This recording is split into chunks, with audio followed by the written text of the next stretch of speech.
I'd like to call the meeting to order where everybody stand for the Pledge of Allegiance. Allegiance to the flag of the United States of America and to the republic for which it stands, one nation, under God, indivisible, with liberty and justice for all. I want to welcome everyone to the February 16th, 2026 Hillsdale City Council meeting. May I have a roll call vote, City Clerk Price. Yes, Councilperson Bentley. Yes, here. Bruns. Here. Flynn. Here. Morrissey. Here. Pellegino. Here. Soha. Present. Stuchel. Here. Wolfram. Here. Mayor Sessions. Here. All present. Thank you. I will call on Councilman Morrissey at this time. Thank you, Mr. Mayor. My friend and former colleague, Dr. Mickey Craig, passed away suddenly last week, and he was a major influence on a lot of lives at the college, but he was also very active civically. I'm sure that the college will be recognizing him in their own way later on, but I think it would be good and appropriate for us to have a moment of silence in his memory before our meeting begins.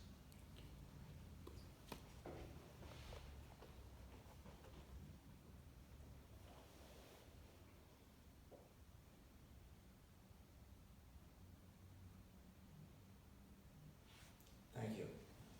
All right, we will move into the approval of the agenda. Any changes, council changes, or anything? All right, seeing none, may I have a motion? All right. Second. I have a motion by Councilman Soha, second supported by Councilman Morrissey. All in favor, say aye. Aye. All opposed, motion passes. We have an agenda. We will now move into public comment on agenda items only. Please state your name and address and limit your comments to 3 minutes. And also, there will be public comment during the hearing for each individual district on the SADs. So the podium is now open for public comment.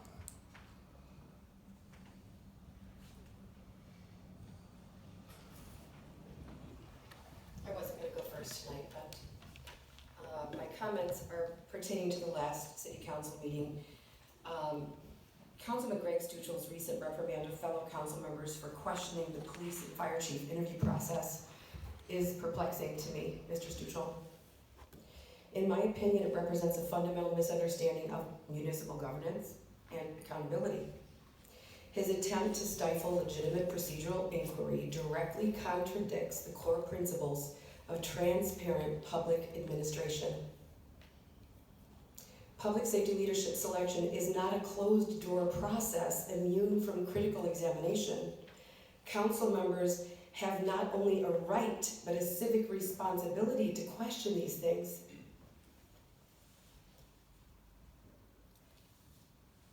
Questioning administrative processes is not an attack.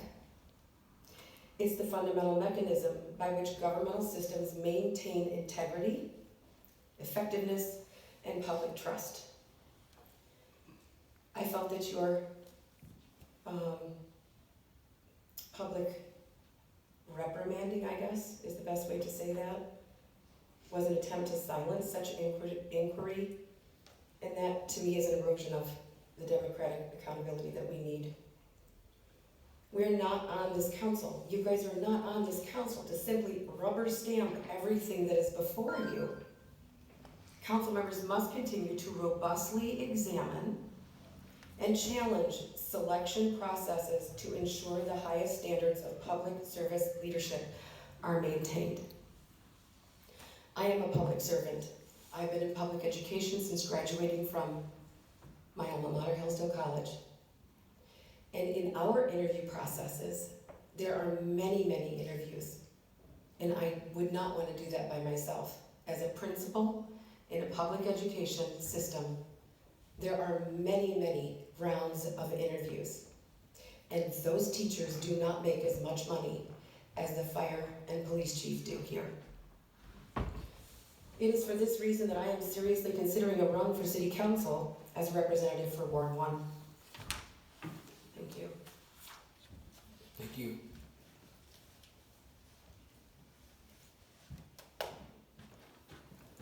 Hello again. Please state your name. Lance Lashway. Thank you. Your last meeting before that, I've been trying to get the whole resignation of the mayor on the agenda because of the whole video and stalking and all this crazy stuff that's been going on. Today, I spoke with the new police chief, and seems like a pretty good guy. I don't agree with how he was put up for any means, but he seems pretty decent. We had a good chat. I filed a criminal complaint against the sheriff for stalking me and members of council. I also filed a intent to litigate for a claim, the whole false arrest that your city officer did to me. Be nice if there was some type of accountability around here. Hopefully this new police chief, I think that's funny that you find it funny. I hope this new police chief actually does some good things around here. Appreciate it. Thank you.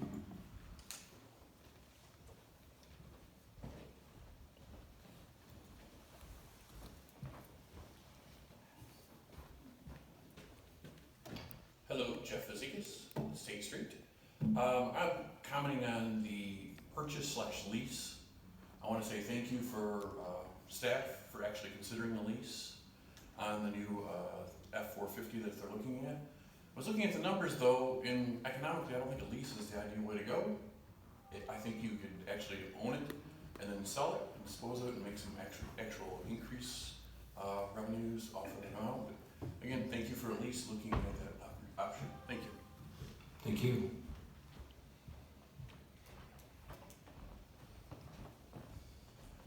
Any more public comment? Seeing none, I'll close the podium. We'll go to the consent agenda. I have approval of bills, city and BPU claims of January 29th, 2026, $1,195,816.49. To payroll of January 29th, 2026, $210,224.68. City council minutes of February 2nd, 2026. Finance minutes of February 2nd, 2026. BPU holiday decorations and BBU service van replacement. May I entertain a motion to approve the consent agenda? So moved. Second. Second.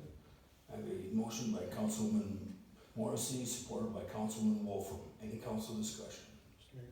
Yes, Councilman Flynn. Just a couple of questions for Mr. Mackey regarding the holiday decorations and the service van replacement.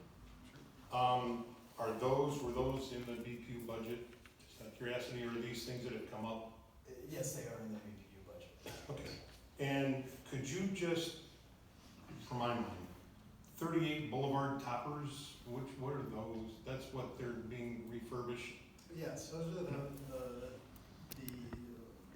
lit tops that we put on the lights through the downtown. Oh, okay.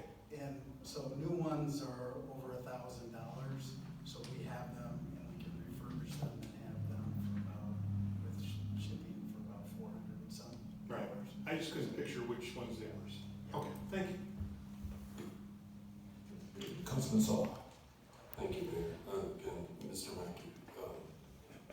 On the purchase agreement for the van, I remember one of Councilman Wolfram's first meetings here, and people were up in arms on something in here, and we spent $250,000 on a couple of vehicles, and he commented during council comment at the end, you know, I wish people would come up, so I appreciate Mr. Fazekas questioning that, and I just would ask, how did the BPU board come up with the idea of the lease and the terms instead of just the purchase? Well, the BPU board is piggybacking off the lease program that council has already approved with the Department of Public Services. So they're piggybacking off that price structure and that fleet management design. So to answer the question about selling, that's part of the fleet management practice that it's a 5-year lease, but if at any point it's determined that it's reached its maximum resale value, it could be replaced either at the 5-year mark or sooner if depending on the markets within the used car industry. Or used vehicle, it's not car. Thank you. Councilman Flynn? Just 2 quick questions about the van. Are we selling the old one? We will be selling the old one Okay. on like gov deal. Right. And the new one would go into service how soon? I'm trying to remember there's sometimes a delay, so I would suspect it's probably about 3 months, but it could be, it might be a little less, or a little more, or a little less. Yes, I'd expect nothing probably before July 1st. Oh. By the time we get the chassis in, we still gotta send it out to a third party to be built, the van portion of it. So, but we don't pay until actually we take delivery of that vehicle. Appreciate it. More council discussion? All right, seeing none, may I have a roll call vote? City Clerk Price? Yes. Councilperson Bruns, Yes. Flynn, Yes. Morrissey, Yes? Palladino, Yes. Soha, Yes. Stuchel, Yes. Wolfram, Yes. Mayor Sessions. Yes. And Councilperson Bentley. Yes. It's 9-0, it's approved. All right, thank you very much. We move into communications petitions. There is a letter in the packet from Smith, Hoffey, Rice, and Rogue Attorneys at Law. And that is item A. Item B is a Hillsdale County Commissioner update. Commissioner Doug Ingles. Yes. I just have a question on the letter for the city manager. Has this cost us or will cost us, what's the potential of this? I'm all concerned about finances. Sure. So at this point, it has not cost us anything. If a lawsuit is filed, our deductible is up to $25,000 per incident. So it could potentially cost us if a lawsuit is filed and we have to respond legally through our. And do we know for sure that if an apology is given, then it just goes away? I think based on what I have seen currently, that we're past that point. Or past that? At least that's my understanding. It could change, but Okay, thank you. that's what I understand. Councilman Bentley. Thank you, Councilman Stuchel. It seems the mayor was going to roll right past this, even though that's at least partially what got us into this lawsuit. We're being sued, and it seems that we should address it, should we not? Are we gonna pretend that it's Attorney. So, you have not been sued, so there's been no lawsuit, just a demand threatening the lawsuit if you don't comply. My recommendation would be that you not discuss it in open session unless and until a lawsuit is actually filed. And if one is filed, then we could go into closed session and discuss how the city wants to respond to it. But city could end up in some trouble depending on what you say before any suit is even actually filed. So my suggestion is that you not take that up tonight, wait and see if a suit is filed, and then we can address it at that time. Thank you for that recommendation. I guess I will take it into account, but I'm still going to say a few words. I think it's a frivolous lawsuit on its face, and I think we should just openly say so. And I would challenge my colleagues to disagree with me or stay silent, which is the prudent thing to do, I suppose. The second thing I would note is there seems to have been a breach of your counsel when you emailed us the letter that was very clearly marked attorney-client privileged information that should not be released to the public. There was a Facebook post that seemed to indicate that there was that breach. And so I would like to bring that to light and to your attention if it wasn't on your attention.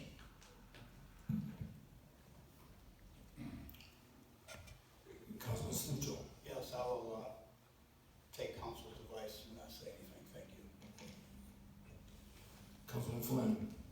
I will also take the council's advice and not say anything other than the fact that, from what I understand, the names that were on that list of that email were the only ones that received that email, from what I understand. So somebody on that list either A, posted it to Facebook or leaked it, in my opinion. Because I don't think it went very far. I think it went to just us. So we have to be accountable. Excuse me, Mr. Mayor. Unless I'm wrong, and if I am, I apologize. Well, I think we're discussing two different incidents. Oh. I will quote the one I'm referring to.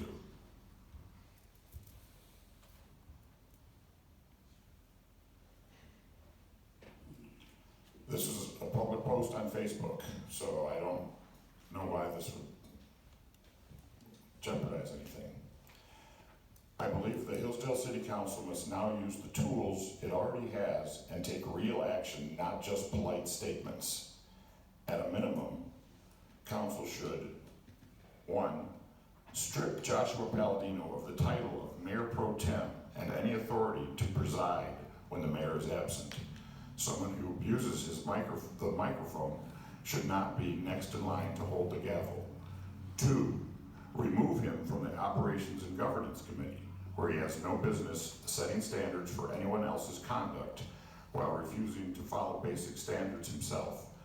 3, move to have him removed from the Hillsdale Community Library Board, where his track record of book ban campaigns and personal attacks has already damaged that institution enough. And so forth. That's the one I'm referring to. And that's the one, without saying too much, that came with warnings that this is privileged information. Well, just so we understand, that could have also come from the other side. That information could have been provided to someone from Mr. Moore's side. That, I guess, is a fair point, interesting. And I make no specific allegations. I just want it to be known that perhaps it did come from Mr. Moore. I don't know, but thank you. It will cause some discussion. All right, seeing none, we'll hear from Hillsdale County Commissioner update, Doug Eagles. Thank you. Thank you, Mayor, Council, City Manager. Couple items just to bring you up to date. Request for Lifeway's bond at $15.5 million was defeated in the wording to put it on the ballot in the August election. That was defeated 2-3, and next up, as far as the Lifeway's request goes, is that Commissioner Leininger stated that he will bring a resolution to rescind the original resolution to bring it to the ballot. So that is information that is of interest. Following that, in addition, the Facilities Committee is looking at other locations and possibilities for to be district court. Stay tuned. The 800 megahertz emergency radio system is moving forward. Power is going to all of the towers, and the go-live date still is in August. So, if you have any questions that you can answer, yes, sir.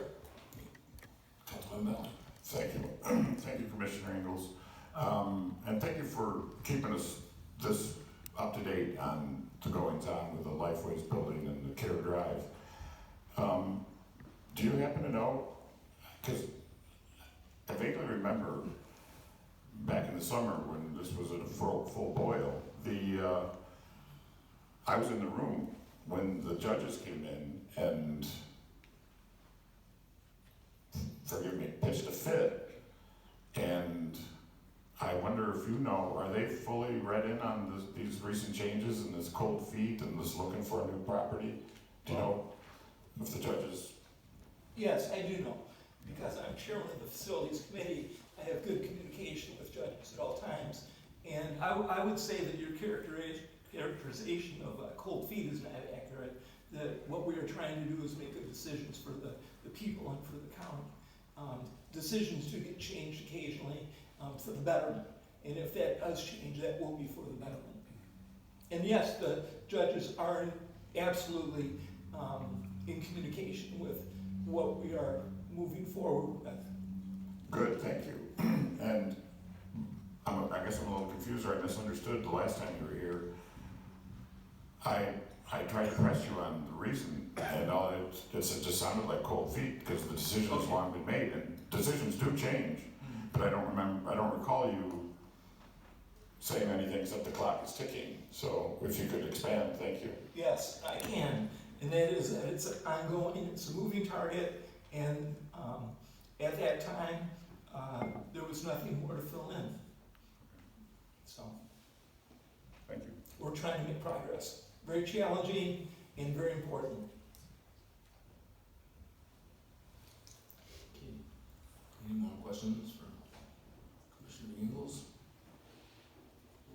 Seeing none, thank you very much. Thank you, Shane. There you go.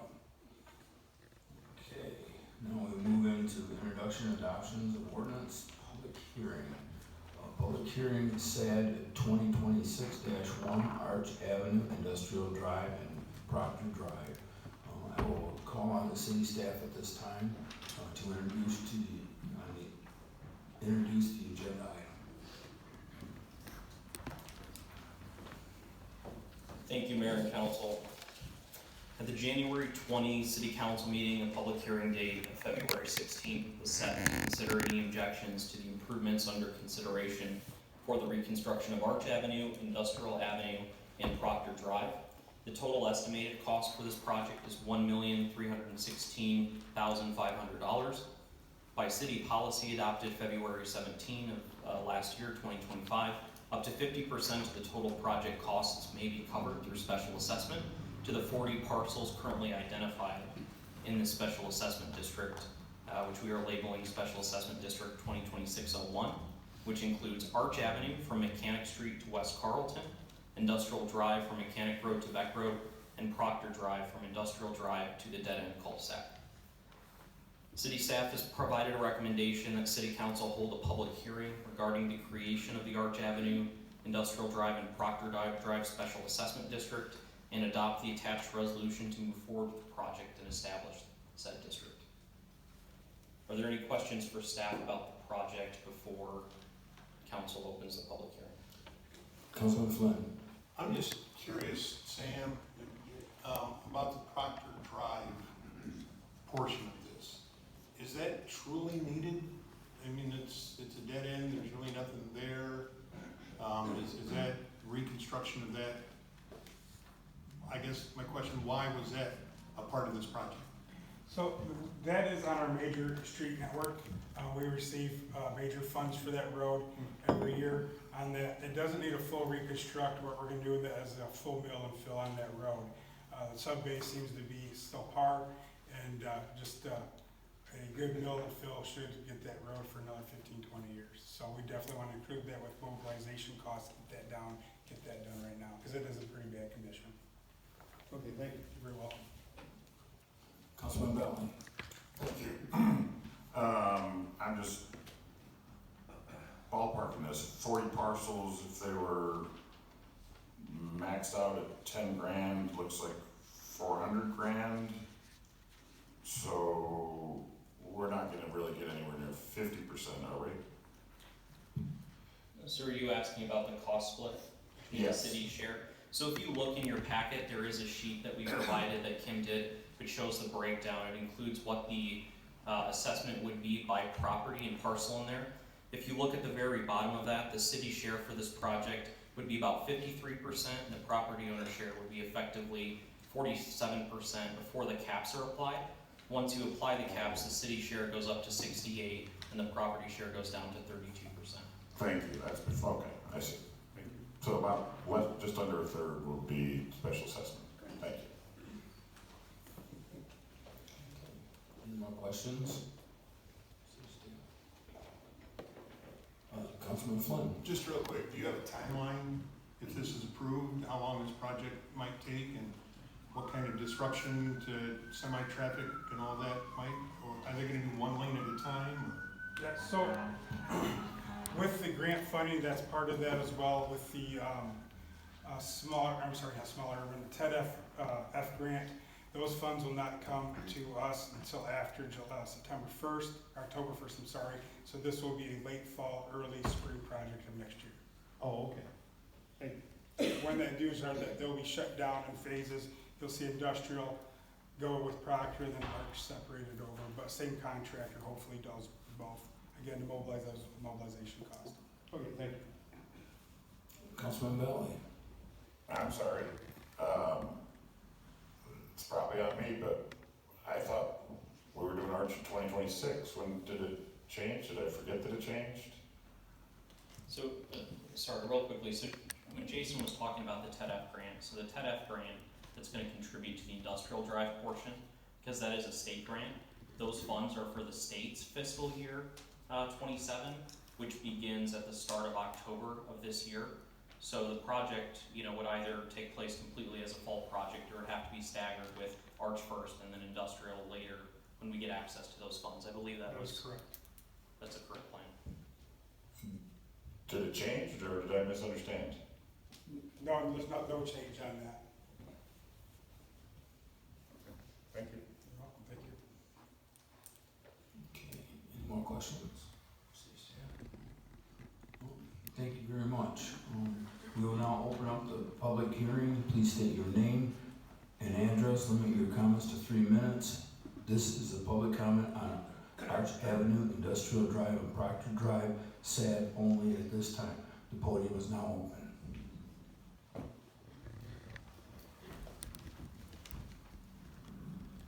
My name is Matt Patillo.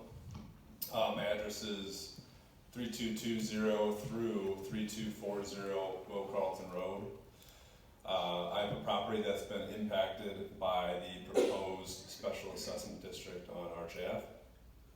According to the notice that I received in the mail on Tuesday of this previous week, I had noticed right on the front page there, if more than 50% of the number of owners of privately owned real property to be assessed object in writing to the proposed improvement, the improvement shall not be made without the affirmative vote of 7 of the members of council. I have a packet for each of the councilmen here that shows you the signatures that I've gathered. The notice that I had received had shown 38 parcels, so I'd be curious what the difference between the 40 and 38 is. But at any rate, I have a packet, and I'm not sure if I can provide that to for you to see, totaling about 63% of the property owners impacted by this special assessment not wanting it.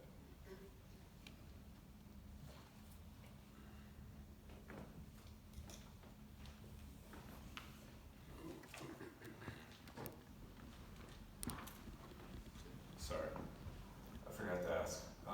If Attorney Thompson could take a look at that to see if that is a valid petition under the city statute.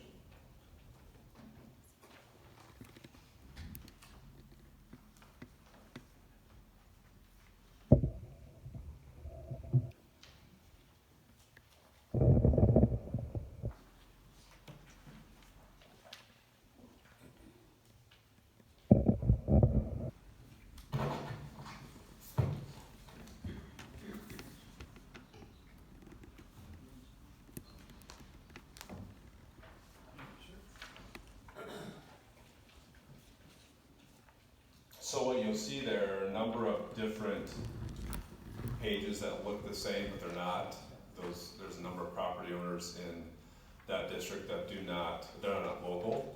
And so in order to get their signatures, had to send that electronically. I received those back at separate times. So if you total those all together,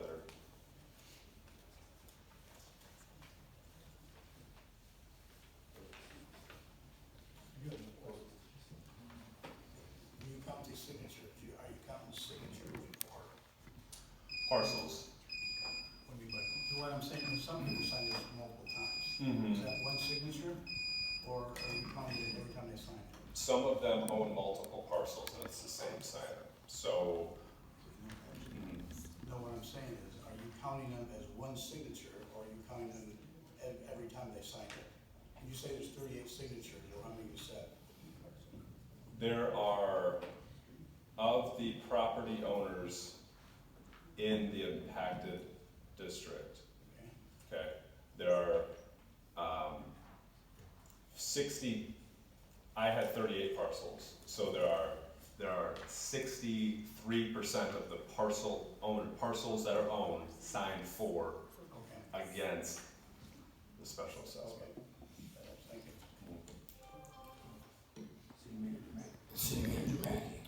Thank you, Mayor. So I guess the question that we need to resolve and what they're looking at is, so by charter, it states it's not, you don't get 3 votes. Like you have one person that owns 3 lots, you don't get 3 votes towards that, you get 1. It's just based on you're a person within that district. Now, if there are different ownerships, then you can get additional votes per se. But I see you've got a couple here, and I think that's what they're checking out. Like if you own 3 lots, and it's the same, like Hillsdale Properties LLC, you don't get 3 votes to be counted, you only get 1. Same thing for Larry Rathburn. He gets 1 vote. Troy Sandy, he would get 1 vote. So there, and that is my charter, the way it reads. So that's what they're checking out, is trying to figure out what the actual, and that's how we've done all special assessment districts.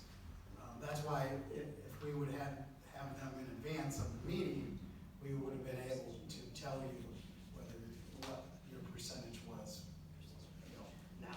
Sure. But right now, they're. We have over 50, it's over 50. Okay, so there's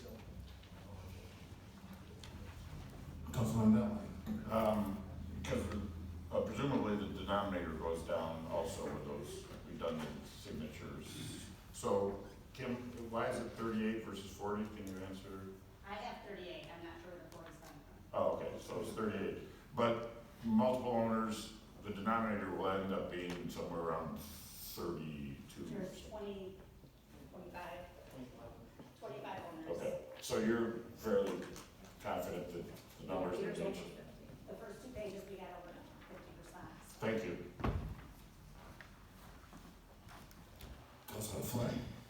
Yes, Matt, I just have a quick question for you, if you don't mind. The ones that did not sign, like ACT Labs. Present. Okay, well, but, then there's some other blanks here, Precision Gauge. Did you approach them, and did they say yes, or they didn't care, or you just couldn't get a hold of them? 100% of the people I talked to signed. Okay. Okay, I just was checking. Okay, I appreciate it, thanks.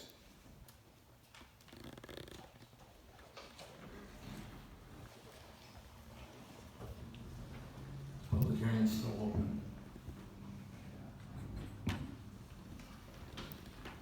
Scott Crosley, I represent ACT Test Panels, Industrial Drive and Proctor Drive. First, I'd like to say that the assessments of the roads within the writing is correct. They are broken down and unsafe. And I hate that for my employees, and I hate that for the community. Proctor Drive is a great example. That's a major access for our business. Oh. It's a major access for all of our semi-traffic to come back to it.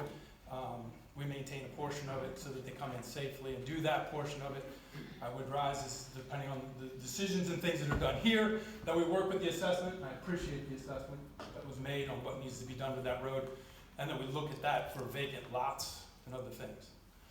The biggest piece of this is I didn't like to get an assessment of what my business needed to spend after paying taxes to come forth to talk about that.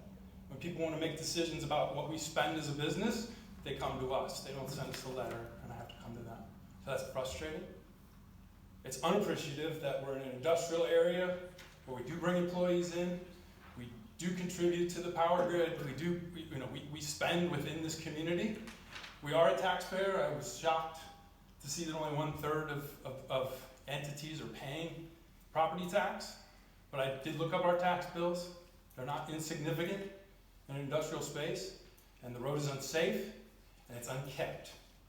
My employees come to work during snow events, some of them in not the greatest equipment, on an unsafe road, and that frustrates me. We take care of our parking lot, sometimes we even take care of Proctor Drive, because our parking is in the back. And we try to protect our employees. We work every day, we talk about safety, quality, speed, and when it snows on that road, my employees come to work unsafe, and that's frustrating. So I'm happy to be here to talk about it, to come up and ask, as I've been asking, when are we gonna fix these roads? How is that gonna happen? So maybe thank you for bringing it to light, but I don't appreciate the assessment in an area, particularly in an economic area where we're contributing in a high amount to the city and to the tax base. So I support the petition that was put forward, and I hope that the vote looks for other ways to help us fund this project and keep unsafe roads. Thank you. Thank you.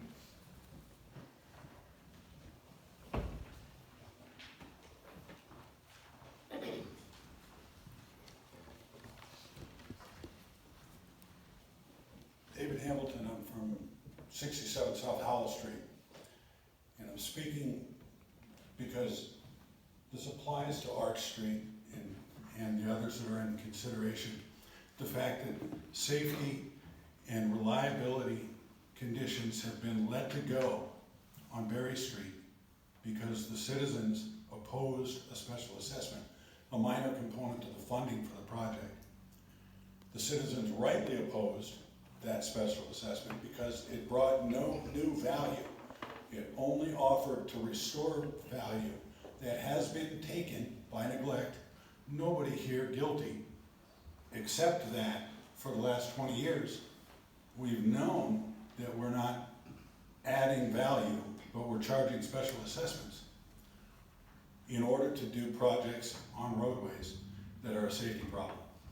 If you were brought a landlord in this town who had a rent-controlled apartment and was denying repairing safety features in that apartment to a tenant based on the tenant not paying extra in their rent, you would rightly call Scott Hefner and his replacement and have them taken and put in the jail.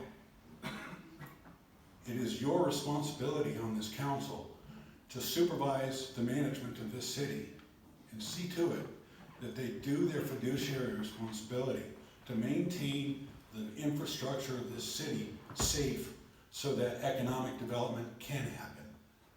So that I can drive my car to and from my home, to and from businesses that I need to get to without having safety problems that are known to exist and being shoved under the table because we don't have a cure for a special assessment district. We only have a way to object to the work being done.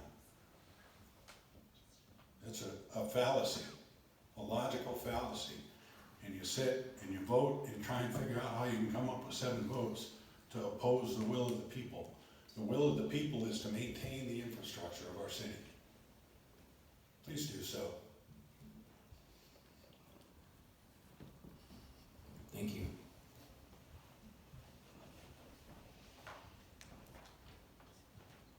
Any more public comment on this hearing?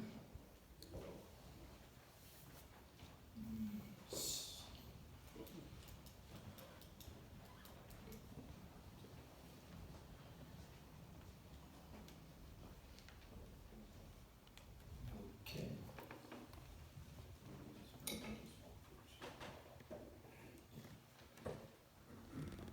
The public hearing is still open for Arch Street and that area. If anybody wants to speak.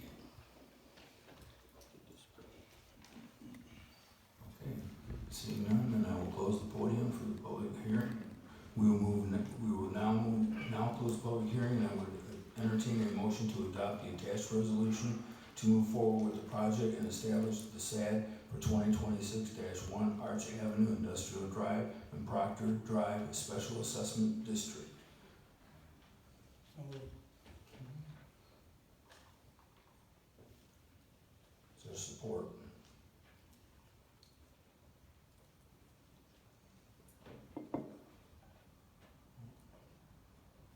Seeing none, then the motion dies.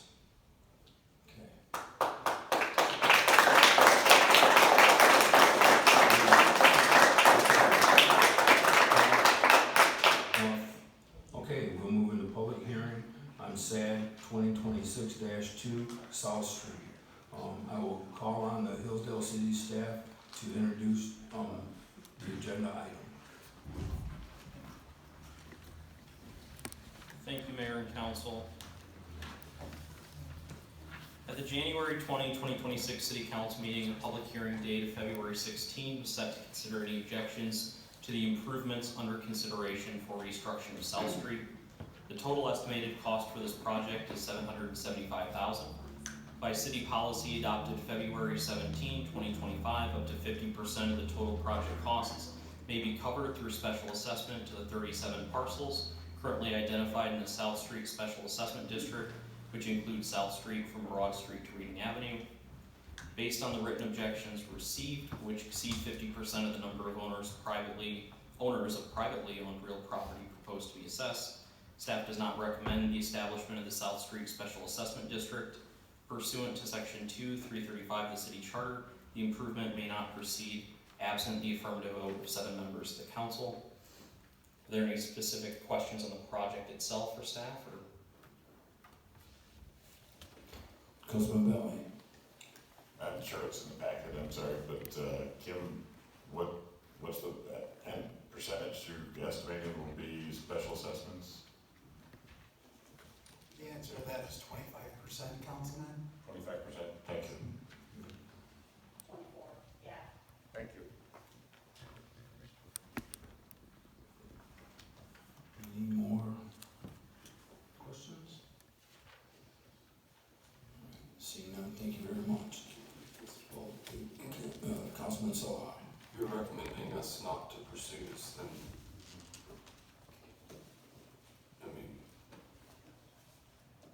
do we just close the hearing or do we, I mean, it's obvious with how many people are here.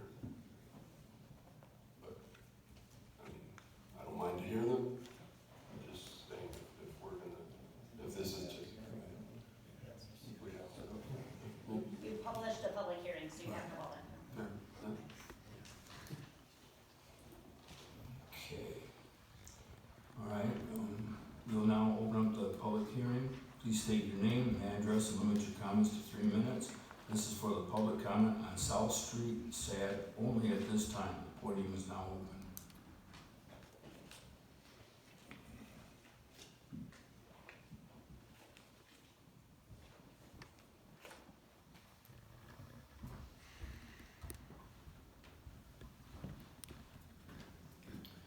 My name is Eric Quakendahl. I live at 74 South Broad Street in the Special Assessment District. I was here in October before you guys to let you know that the residents of South Street really wanted the street done and that we were willing to negotiate about it. I showed up with a number of signatures which represented almost 50% of the people who live on the street. Basically all saying that if you could keep the SADs below $2,800, we would probably be willing to accept that. The council didn't hear us. I really like the way that Elise Abel put it when she talked to the Collegian, that the apparent position of the council was that you wouldn't negotiate with terrorists. That's really what it feels like.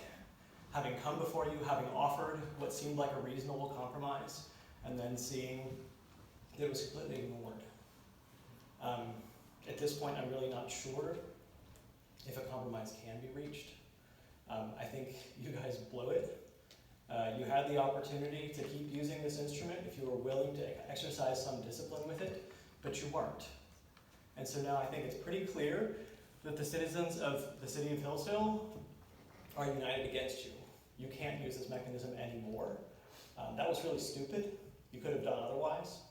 I think all of us really want the roads to be done, and I hope you'll find a way to do that, but you're gonna have to find some more intelligent means of doing that than telling us that you are improving our property while sending us a big tax bill. Thanks. Thank you.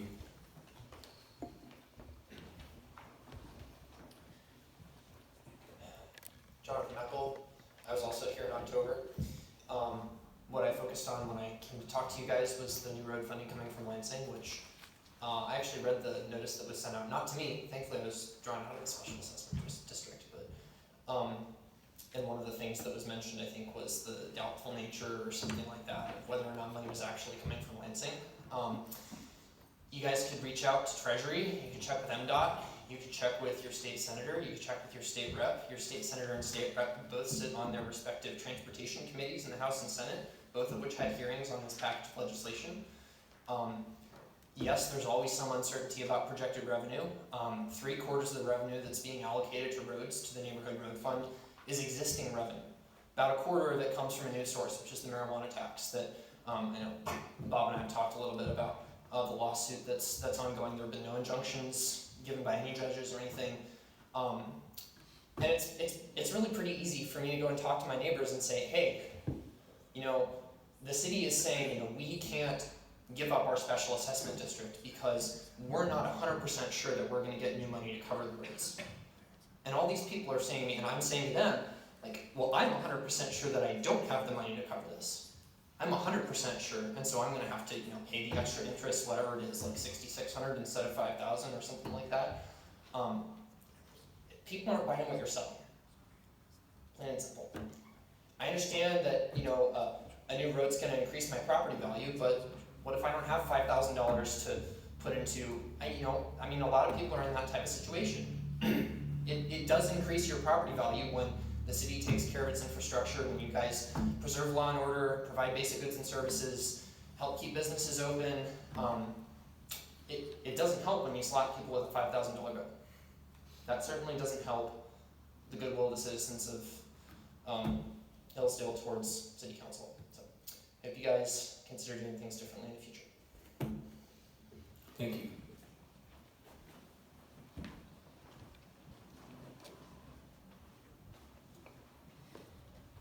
David Hamilton, 65 East South Street. I beg to differ with you. The SADs as they're proposed, especially on South Street and on Berry Street, are not adding value. Sir, you need to address council. Excuse me. Thank you. My esteemed colleague is wrong. You're not adding value to any properties by any of the SADs that you've proposed on Berry Street or on South Street. You're restoring value you've already taken from us by neglect. The infrastructure is there. The curb and gutter, the paved street, the sidewalks are already there. The piping underground is already there.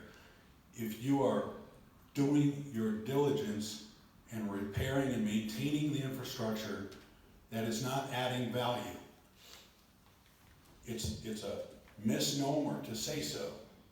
You have an economist on your board. I'm sure he can elucidate on this. That restoring value is not adding. It's just doing the job that's been neglected for far too long. My grandmother lives in that house at 65 East South. She's a World War II veteran's widow. Shall I raise her rent for you? Is that how we do this? Or do we do our job and figure out that maybe we need to take from economic development and fix the infrastructure so that economic development can happen? There are ways to rearrange the budget that don't involve raiding the pockets of my grandmother, a World War II veteran's bride. Please do so. Thank you.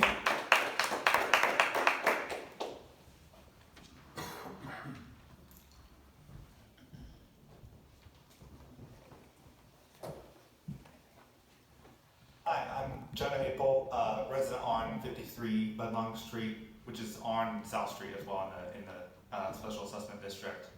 I was here in early December, and which I think many residents of our street said that it was basically inevitable that we were going to get the 51% majority necessary to oppose these special assessments. And so I think in light of the fact that it is just obvious that that was going to happen, that that at least 2, and in fact all 3 of the proposed projects were objected by the citizens there. And so I think in light of that fact, it's bewildering that the council's actions, that there's not more thought being put into the fact that that it is time to think about and to actually act on alternatives for figuring out how do we do the job that we're assigned to do basic maintenance and repair of the roads before they become into dilapidated state. I know the situation is a rough one. It does require creativity and problem solving to come up with a solution. And you're gonna have to figure that out. You're gonna have to figure out how to rearrange funds, maybe even have to cut things. Actually have to make hard decisions that are a real part of doing the job that's on this council. But I think instead, and so again, it really should not be surprising at all that these were objected to. And then I think the other thing too is, instead of actually focusing on coming up with solutions, again, is the temperament of the council, at least the majority of the council, to the citizens who are objecting to the status quo, the way that things are being run right now. I think again, the quote, that it's almost like it's a position being taken, we don't negotiate with terrorists. When South Street, when Barrett Street comes with, trying to negotiate, it's actually shut down. That the citizens, are willing to work with you, but the council thus far, the majority of the council, has no interest in doing that. Instead, the opponents are treated as illegitimate, right? People, opposition to, the current majority is literally in some cases spied upon by members of the council. Or someone like Josh Palladino, who is trying to come up with solutions and just maintains basic, normal, conservative views about positions on the library board or things like that, is treated as illegitimate and is attacked and not treated with any kind of respect. And so I think this moment right now should come as time to reflect on whether the council is and especially the majority of the council is actually doing the task that it's assigned to, and that you stepped up for and that you ran for office in order to do it. And so I think it's really important that you think about that. Thank you.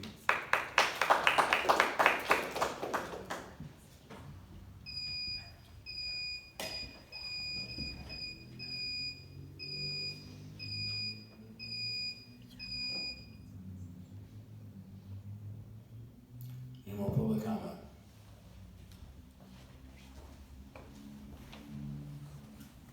Russell Richardson, 70 East South Street. Apologies to Councilman Soha, you do have to hear us great, and the residents of Oak Street as well, because this is a really big issue. It's been a part of the city's history for a while, and wrongly, it's been gotten away with, this bad behavior. And I just want to say unequivocally, I oppose all SADs. The city property taxes are already at their maximum level. There is spending that can be cut back in terms of increased raises, bonuses, special projects, tax cuts that are given to corporations who don't live here. And we're expecting people that in some cases are living at or below the poverty line to take on debt, or in some cases a lien against their home in foreclosure, so that we can turn around and play the shell game and fund other projects. We can give raises, we can give tax cuts. That is ridiculous. That has no place in this town, and that needs to be stopped. I want to thank the army of volunteers who both alerted me to this issue, but also volunteered their time to knock on our doors. These are folks that didn't live in a district that was being assessed, and I think that indicates the public passion that there is against this policy. The last thing I want to say is, you guys need to have a sober look at yourselves, because the SAD project process is done. This is not going to work. It's 4 in a row that have been turned down. Are we just not going to pave any new roads anymore, despite them falling to pieces? You lost credibility with how you handled the Berry Street fiasco with the kicking out of the signatures and telling those people that their voices didn't matter. The people are fired up. We're not going to get another SAD passed in Hillsdale. So what does that look like moving forward? Only one person that I know of in the past 4 projects didn't want to sign out of a desire to learn more and to get more information. Every other person, when asked, signed an opposition. And ironically, I'm sure those of us who live on South will be treated exactly like those who were on Berry.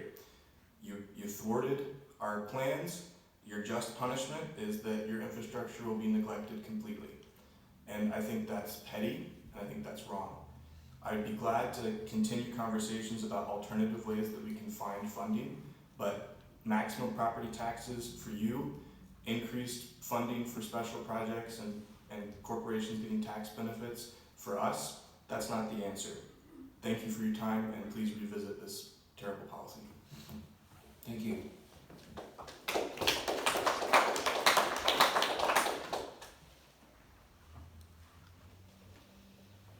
Any more public comment?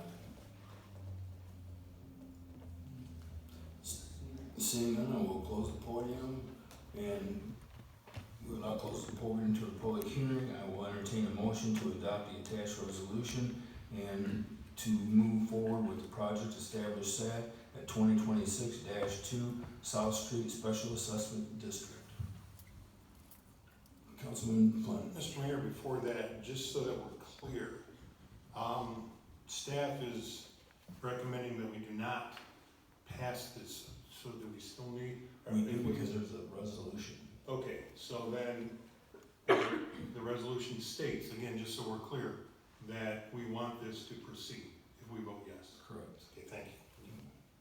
We want this to proceed if we vote yes. Do we want this to, yes, that's what I'm asking. So we want this to proceed. So there's no yes. vote yet. No, I understand. Someone would have to make a motion to approve the special assessment district.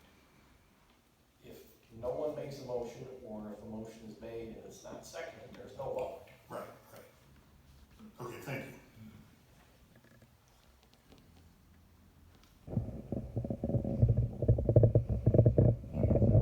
Motion? I see none. Therefore, the adoption of the attached resolution and to move forward with the project to establish the SAD of 2026-2 South Street Special Assessment District dies.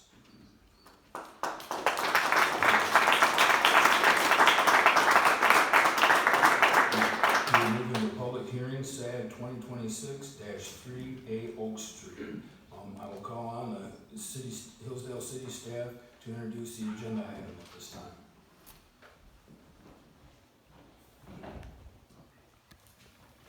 Thank you, Mayor and Council.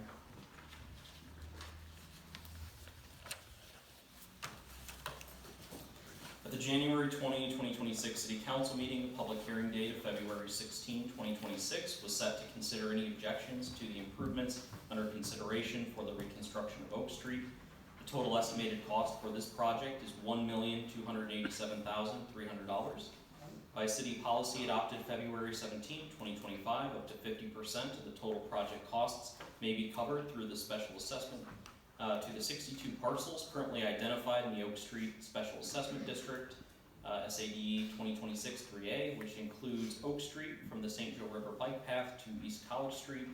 Based on the written objections received, which exceed 50% of the number of owners of privately owned real property proposed to be assessed, staff does not recommend establishment of the Oak Street Special Assessment District. Pursuant to Section 2335 of the City Charter, the improvement may not proceed absent the affirmative vote of 7 members of the City Council. Are there any project-specific questions for us there? Any council questions? Councilman Bell. Forgive me again, Kim. What's the rough percent you think that is? 25%. Thank you. In the packet, as always. Is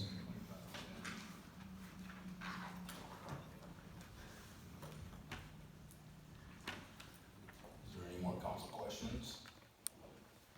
All right, seeing none, thank you very much. Thanks. We will now move into a public hearing. Please state your name, address, and limit your comments to 3 minutes. Oak Street SAD project, only at this time the podium is now open.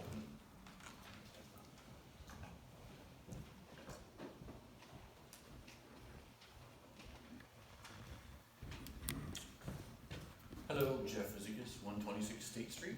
I have a quick question regarding Oak Street. Since it is a major thoroughfare, and it's going to receive 10, maybe 20, maybe 30 times as much usage as the South Street potentially, or other streets that have been done through the SADs, why isn't there any consideration for that road is going to deteriorate much faster than a 25-year life, I would think, possibly in a 7 or 8 year time period? So does that mean that each resident would then have a $5,000 assessment, and then in possibly 7 years for deterioration again, would be another $5,000?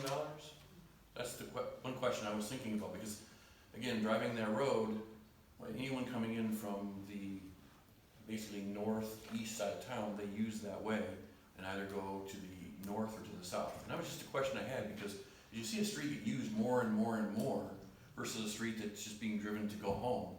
How does that work? Thank you. Thank you.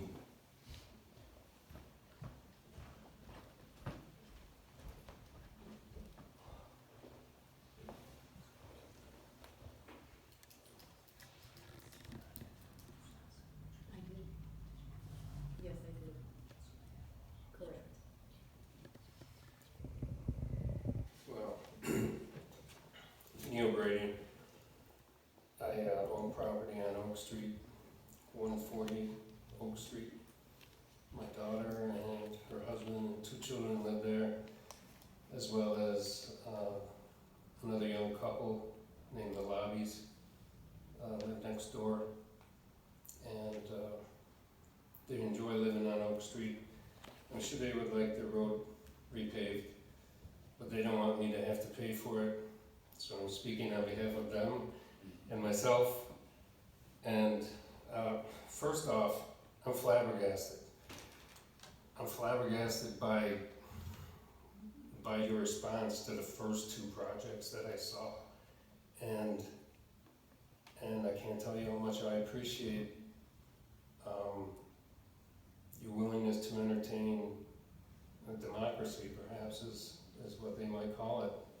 But the fact that you're taking an honest assessment at what has taken place so far, and I know that you're going to look at other options at repaving,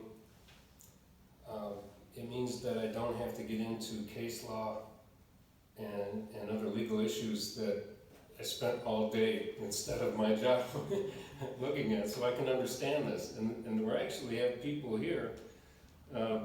My esteemed colleague from the Navy in the back, I'll use that phrase, he's right. The person on the road has to receive a benefit, and it can't be just that the road is smoother.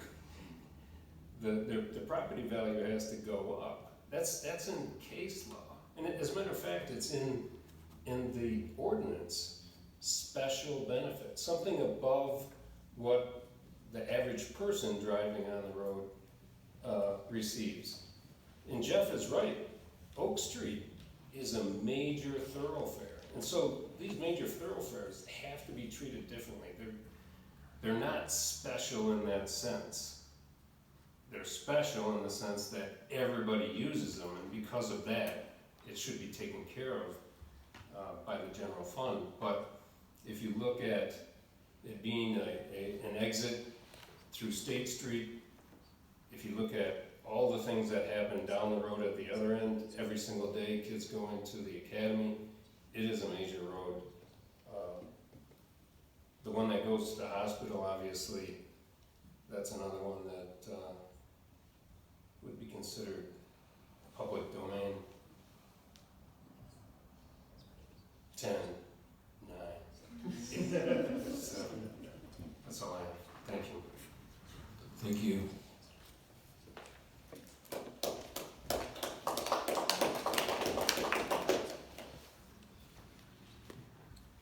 Any more public comment? Jill Hardway, 157 Oak Street. The definite cat is out of the proverbial bag here. Citizens are watching now, and they are not standing idly by while special assessment districts threaten our community members' financial integrity.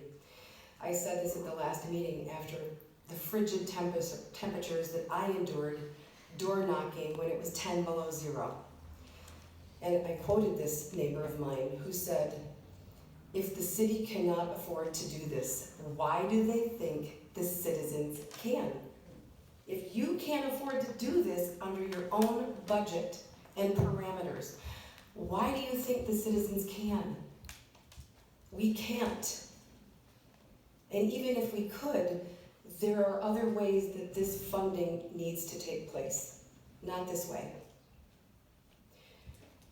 It was just asked a moment ago, the specific assessment questions. I do have a couple of specific assessment questions. Number one, how much money have we spent on engineering for this? Because I've been sitting in a lot of these meetings. I think this is my 6th time at the podium to talk about this. Are we talking, did we really spend 6 figures on engineering costs for this that are now for naught, when everyone else was coming up here and telling you that this is going to go down, this is not going to work? So did we squander over $100,000 for engineering costs? I would love to get back to someone on the answer to that question. So this confrontation tonight transcends a single assessment, and it represents a critical defense of the social contract between citizens and government. As stated repeatedly tonight, we pay property taxes for essential services, and systematic infrastructure neglect does not magically transform routine maintenance into chargeable improvements. Municipal governance must be accountable, transparent, and fundamentally just. This is not just. Thank you.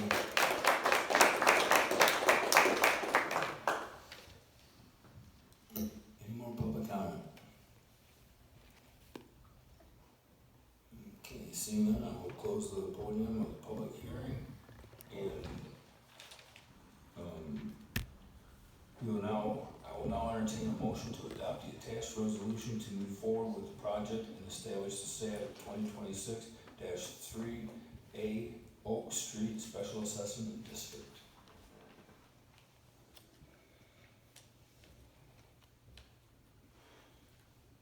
Okay, seeing no motion, then there's no motion to adopt the attached resolution to move forward with the project and establish the SAD 2026-3A Oak Street Special Assessment District, and it will not be created.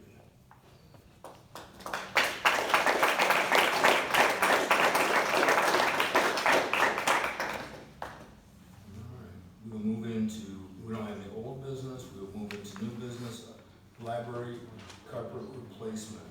And I will call up library director, Rebecca Domsky. Good evening, Mayor and Council. So we received 4 bids to replace the carpet in the rest of the library area. So last year we replaced all the carpeting in our youth areas and our meeting rooms. So we are just finishing out recarpeting the rest of the library. We received 4 different bids to recarpet the rest of the library, which is basically when you walk in, like where the circulation desk is, fiction, non-fiction, just basically like the large area of the library. And then, in addition to all of that, we decided we needed help with moving our bookshelves, all of our large items. That stuff sort of has to move around in order to get the carpet down. So each of the companies were alerted to that if they offered that service, please, submit an additional bid for that. So I guess to jump right into it, we received 2 bids that were very parallel with each other, and then 2 other companies that were both higher and didn't offer moving. So personally, I myself, and then at our previous board meeting, ruled out those 2 that didn't offer it and were already more expensive.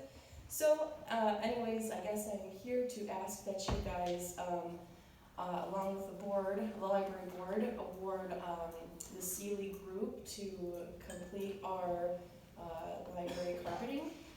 For some information, if you didn't read through the agenda summary, so basically their base bid was $46,000, and then for them to move everything, I guess at their own schedule and whatnot, was an additional $9,500. Their total to move everything and recarpet, remove the previous carpeting, was less than the other company. Their additional moving also required us to remove all of the materials that we have on the top of our bookshelves, which is actually quite a lot, and unfortunately, we don't really have the means to like take all of those books and put them somewhere.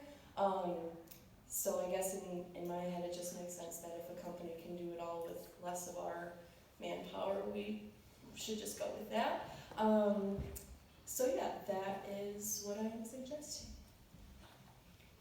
Any questions? Any questions? I guess, and I should also say, I did not hear this from every single company, but each of them roughly suggested that it would be about a week's amount of work. And I am hesitant to say that we can't really be open, but I'm trying to figure out something. So I guess stay tuned for that. We won't be able to be open like regular, but like I said, I'm hoping to figure something out that we could still offer people books somehow. Councilman Flynn. Just a quick question for you, Rebecca, actually two. The one paragraph here, the background that you provided us, 30,000 was budgeted in the 25-26 fiscal year for capital outlay. But due to our budget timeline process, that number was forecast before numbers came in for the first phase of carpet replacement. Could you explain the 30,000 and then the bid for 56,000? So yeah, so basically the way that our budget timeline works, when I originally created the $30,000 number, we hadn't even gone through our like bid phase of what we did in the youth rooms and the meeting rooms.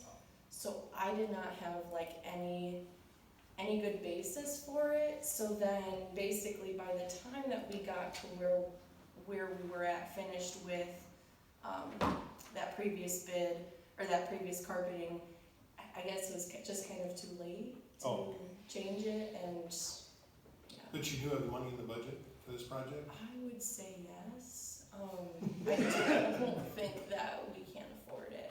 Okay. I think it's a necessary purchase, or I guess use of funds. And the other question I had, because I'm a local guy, so I always like to see local bids.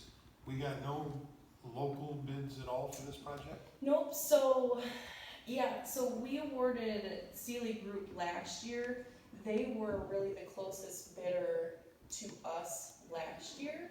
And then, this year, I believe, the Frey and Sons, they're somewhere up, I think, in Jackson area. But, because their bid was already so high, we would have to then seek additional money to move all of the bookshelves. And where is Sealy located? They're in Lansing. Lansing. Yep. Okay, thank you. Yep. Councilman Stucci. When they make the bid, are they all bidding the same quality of floor covering? You're not getting a cheaper product. No. So all of them, in the bid, it says all of the, you're saying the product. I think all of them would be ordering it from, I guess, one of the same few. Quality, no matter who it is, it's quality. I think so. And I will say part of the reason, I guess I don't want to say eager to work with them again, but I was I very much enjoyed working with them last year to do all of this. So I guess to see the work that they already did and the communication that we had back and forth. So I guess it doesn't speak to the product being obtained, but I think it is the same brand. So I'm not worried about that, at least. Councilman Flynn. Adding on to Councilman Stucci, then, since these folks did the children's library, does their work come with a warranty? Does it come with guarantees that if there's an issue or something, they'll take care of it? Do you remember? I don't think so. I mean, we have extra carpet tiles, but I think I guess I don't recall that actually being anything that has been discussed. Now, I will say, I feel like if we had showed up when they completed the first phase part of it, if we had showed up and been like, this is not up to par with what we were thinking, I feel like they would have remedied the situation, but I guess I don't know the fine print of if there was actually some warranty or anything. Could I ask Mayor Pro Tem, since you're the president of that board, do you know this company, do they offer some sort of warranty or some sort of guarantee, some sort on their product and craftsmanship? I don't think we discussed a warranty at the time, no. And they're carpet squares, so if there is, as I think you were indicating, if there is damage or improper placement in one area, even if they can't do it, it's You'll see me ripping something out of the corner. Is this then, for the main library, is this carpet squares as well? Yep. Oh, okay. Yep, which is what, like the previous, like what is there now, but also the other section had. Oh, okay. Okay, thank you. Yep. Thanks, John. Councilman Bentley. And just for the record, unanimous library board support for this? Yes. I was gonna say, I didn't even get finished through at our board meeting, like finished through me saying like all of this sort of stuff, and one of the board members was like, I motion to go with that one. So, yeah, I don't think there was any hesitation there. Thank you. Yep. Council questions? Councilman Sawyer. Just to be clear, the extra $26,292 is gonna be coming from the library's budget, not the city's budget, is that correct? Yes. That's correct. Councilman Flynn. I make a motion then that we approve the library carpet replacement bid from Sealy Group LTD for $56,292 total. Is there a second? Support, okay. I have a motion by Councilman Flynn, supported by Councilman Soha. Any more council discussion? Seeing none, we have a roll call vote. City Clerk Price. Yes, Councilperson Flynn, Yes. Morrissey, Yes. Palomino, yes. Soha, Yes. Stuchel, Yes. Wolfram, Yes. Mayor Sessions. Yes. Councilperson Bentley. Yes. And Bronze. Yes. It's 9-0, that's approved. All right, thank you very much. Thank you. Thanks. Miscellaneous reports, we don't have any proclamations, none. Appointment of Anthony Beer for the Board of Review. With the support of the City Council, I would like to appoint Anthony A. Beer to serve on the Board of Public Review. Mr. Beer is a 1982 graduate of Hillsdale College, where he earned his degree in Business Administration. He has demonstrated a strong commitment to our community through numerous leadership roles, including serving as president of the Hillsdale High School Booster Club and the involvement with the Hillsdale Right to Life of Michigan, and the Knights of Columbus. In addition to his community service, Mr. Veer has prior government experience, having served as a member of the Hillsdale City Council. During his time on council, he contributed to both the Finance Committee and the community development efforts. With his background in business, public service, and community leadership, I believe Anthony Beer would be a valuable addition to the Board of Review. I respectfully ask for council support in confirming this appointment. At this time, I would ask for and entertain a motion to appoint Anthony Beer to the Board of Review. So moved. Support, okay. A motion by Councilman Morrissey, supported by Councilman Stuchel. Any discussion? Council discussion. Oh, did you move? Okay. Did he do it first?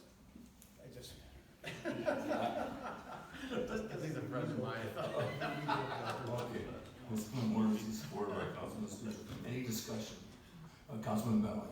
Yes, I would just like to commend Mr. Veer. I understand this is a particularly, I don't want to say onerous, but it's a big responsibility with, and it's almost like thankless, so I'd like to thank him for volunteering to do place. And commend you for filling the spot. Thank you, appreciate that. Councilman Flynn. I see where he has served before on the board of review. Is this a reappointment, or has he served for a while and didn't, and now he's back? Correct. Okay, thank you. More council discussion. Seeing none, all in favor say aye. Aye. All opposed? Motion passes. Thank you so much. Appreciate that. And Mr. Veer is now on the board of review. Okay, now we'll move into general public comment. Please state your name, address, and limit your comments to 5 minutes, or 3 minutes,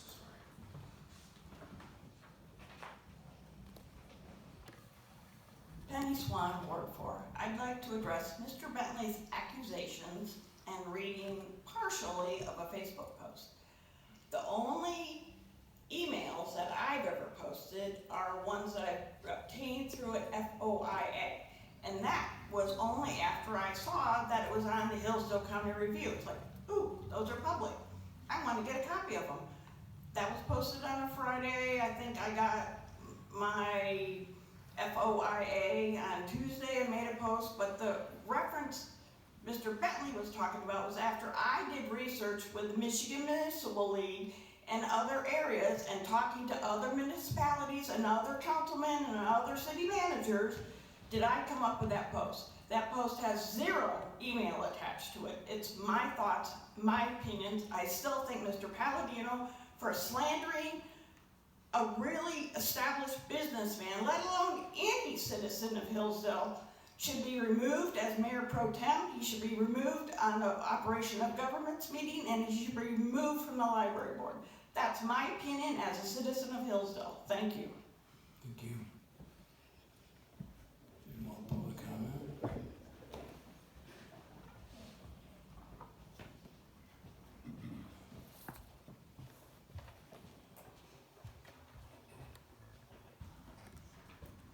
My name is Larry Walworth, Ward 3. I have some good news and some bad news. Good news is, courtesy of Mr. Flynn, our ward representative, the harassment by dogs being let run at large has somewhat terminated. Because for 2 years we were harassed and nothing was done by the police, which the city manager told me, keep calling them, keep calling 911 so the police will come. I did 18 times, 2 years. Nothing happened. One person got bit. The police officer himself got aggressively charged, and there was no action taken out of it until the dogs became more aggressive and started attacking or aggressive posturing neighbors of the same residence where the dogs belong. They caught it on video with sound. The police showed up, did nothing until Mr. Flynn, our neighbor and council person, confronted the chief. Said, this stuff has went on long enough, we need to do something about it. Nothing from a city manager's involvement at all, but Mr. Flynn, a council person, and he needs to be commended. The bad news is, why a major thoroughfare from city to the college, Hillsdale Street, 140, the ice from the sidewalk, snow and ice from the sidewalk has not been cleared this winter. It has been reported numerous times. It's a public safety hazard, and we're getting paid, people are getting paid to take care of the ordinance violations. And according to the ordinance, the city can have something done about it, and the people can be charged. This is right here. Failure to clear sidewalk, cost of clearance, and civil infraction penalty. Has it occurred? No, because as of last week, you all got pictures of it, from 140, from the next door, down past it, was still covered with snow and ice, which is a public safety hazard, and something should be done. When you talk about funds, something needs to be done about people that are are getting paid and not functioning. Thank you. Thank you.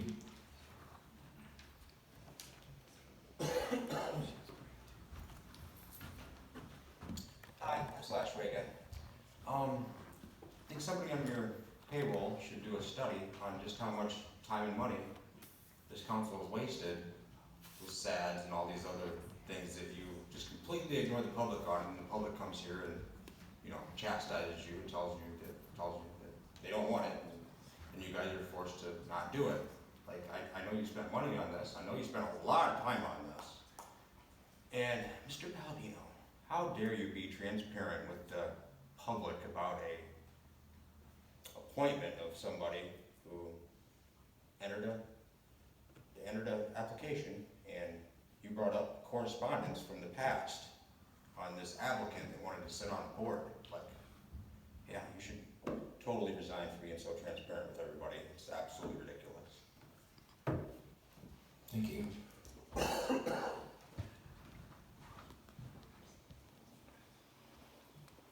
David Hamilton, Ward 4. I'd like to say thank you after having harangued and harassed.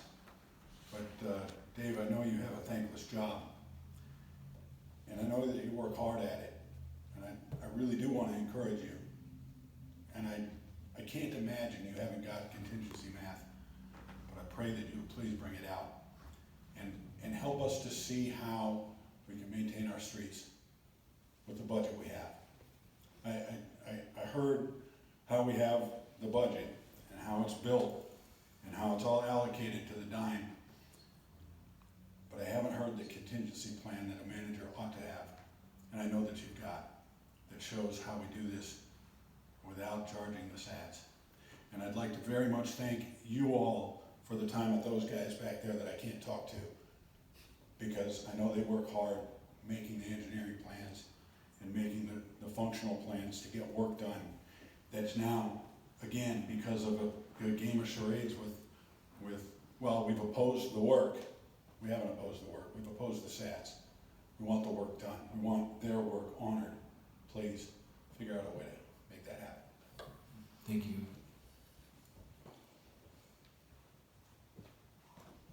Any more public comment? Okay, seeing none, I'll close the podium and we'll move into the city manager report. City manager, Maggie. Thank you, Mayor. I don't have much scheduled for tonight in regards to a report. I did want to answer one question that Councilman Morrissey had asked at the last meeting, particularly about the city's bond rating. Our current bond rating is AA-, and that's based on a number of factors, but previously we haven't been able to find a previous bond rating for the city. That's just because primarily we've done most things with cash until the last, say 10 years. But just a couple of points that we were able to find in regards to the city's transition, and this information could be Googled, it can be AI searched, but one of the points, or a couple of them that I wanted to point out was, of the cities in the state of Michigan, there are 278 that were looked at. We ranked 22nd of those, so we're in the 92nd percentile, indicating a strong long-term financial health related to our peers. So we're doing better than most with our reserves and our fund balances, and that all goes into that effect. But our roads suck.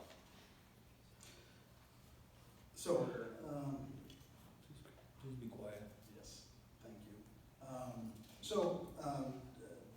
To answer your question, I mean, there's further information we can go into in regards to our audits, because we do have financial audits done every year that are sent to the state of Michigan, which also look at the city's financial position, and that can be reviewed for a very long time. So, thank you.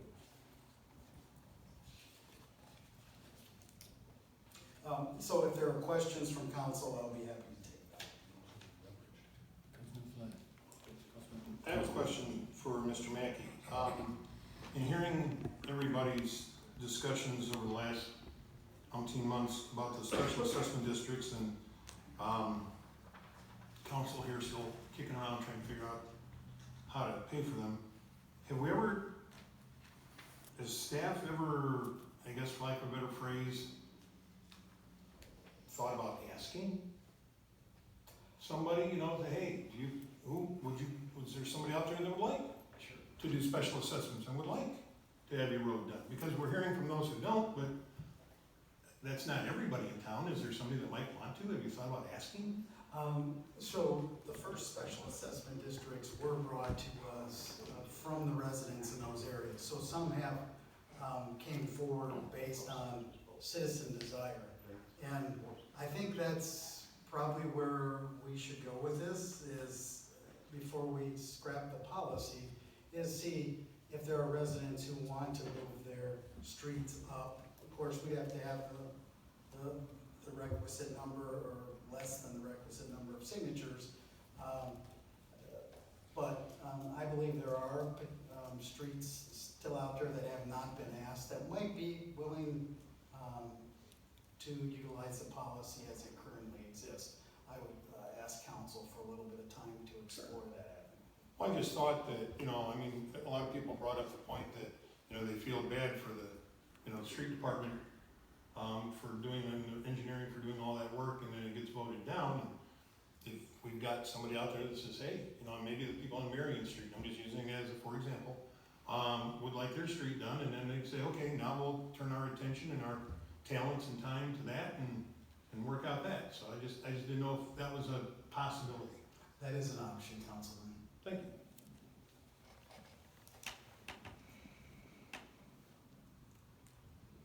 Any more questions for City Manager Mackey? Seeing none, thank you very much.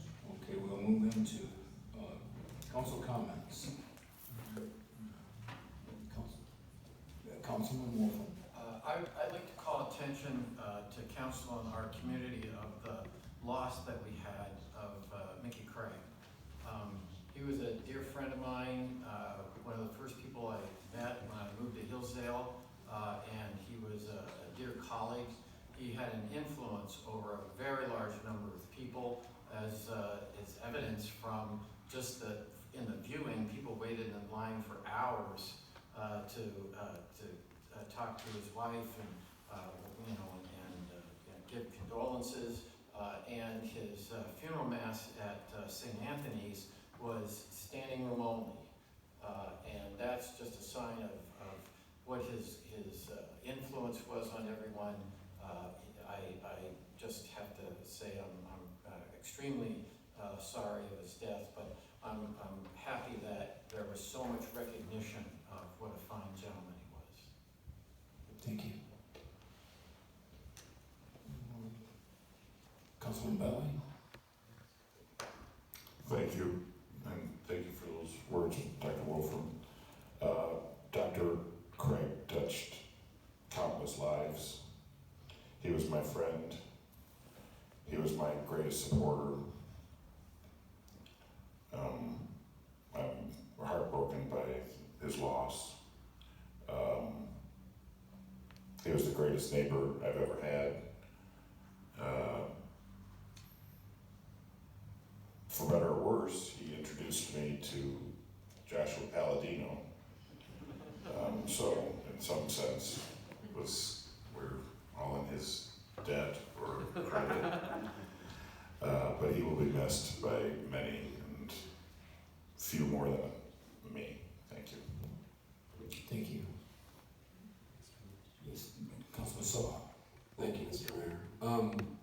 I just want to address, I appreciate the public coming out in such force over the months, but I want to address the condescension towards us. None of us up here make these decisions lightly, and nothing has been shown to me in our city budget to make headway on the crumbling infrastructure without these terrible special assessments.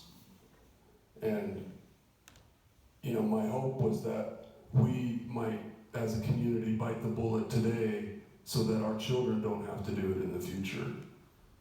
The city's budget is tight. We have tremendous outlay of capital, and we have not a tremendous income, right? It is less than $8 million, is that correct, a year approximately, our city budget? It's probably closer to 6. So, so with that said, I appreciate you coming out and voicing your opposition. I have heard you all along. I have never found a way for us to make progress and headway, or been shown a way to make progress and headway on the roads without extra income for the municipality. And so, hopefully we can find, I don't know, David, you know, I've talked to Dave Mackey about this multiple times over the years, and it's unfortunate, you know, that we have, our city's infrastructure has come to this state, but it is in this state. And I appreciate you saying it's none of our fault, it's the fault, the collective fault. You know, when Councilman Veer was sitting over there in Councilman Flynn's seat, and we did the assessment up by the hospital, he said that street's been flooding since I lived up there in the 70s. So, you know, I mean, this has been a long, ongoing problem that a council previous to me being on this astute board said, hey, I think this is the way we'll do it, and they voted, I think it was it in 19 or 20, early 20? Yes. So in 2019, early 2020 is when the council decided, let's make these assessments part of the routine and see if we can make some headway. And we were making some headway, we are making headway. It's gonna be a harder road to toe, for lack of a better word, for us to make progress without extra funds. That's my position. And like I said, I want to reiterate, I appreciate everybody coming out. I appreciate your positions. I would appreciate a little bit more thought that the condescension that we aren't taking time to make these decisions and to think this through, and then for the people that, some of the people that said those condescending things to leave before we have a chance to say our piece, it's insulting. And I think that we deserve a little bit better from the community we're trying to serve. Thank you. Yes, Councilman Flynn. Thank you, Mr. Mayor. I just wanted to take a quick minute to announce that I will be running for mayor in this year's election. And I would encourage others to run, whether it be for mayor or for city council. We have 4 council seats along with mayor coming up. We have some very important things to discuss over the next 4 years. I'm assuming streets will continue to be one of them. The replacement of Mr. Mackey, city manager, will be one of them. And Lord knows what else is gonna fall from the sky that we need to take care of. So I encourage people, as I mentioned a year or so ago, apathy is the one thing that kills. And to be apathetic and then complain, you can't be. If you, like many of these people out here today, if you take a stand and you get to work and you be a part of it, then you can voice your opinion. But if you just sit back, wring your hands and do nothing, then nothing gets done. And then you cannot complain about those sitting in these chairs making those decisions. So with that said, I'm officially throwing my hat in to be mayor of the city of Hillsdale come November. Thank you very much. Councilman Bentley. Councilman Flynn, what do I say, welcome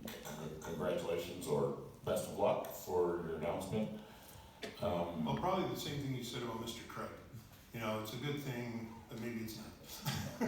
We shall see how it plays out. And you don't have to answer this challenge, but I would challenge you and encourage you, not anytime soon, I suppose, but as the election draws nearer, if you have an opponent, that you have public forums where you discuss the issues. They don't have to be debates, it doesn't have to be, and I expect you being Bob Flynn, that's what you have planned, so you don't have to answer, but I certainly hope that it's a robust, if you have a challenger, campaign and election, and the people are welcome to forums of various types. Congratulations, or whatever. Thank you. Good luck. Thank you. Any more? With that said, I make a motion to adjourn. Support. I have a motion by Councilman Flynn, supported by Councilman Soha.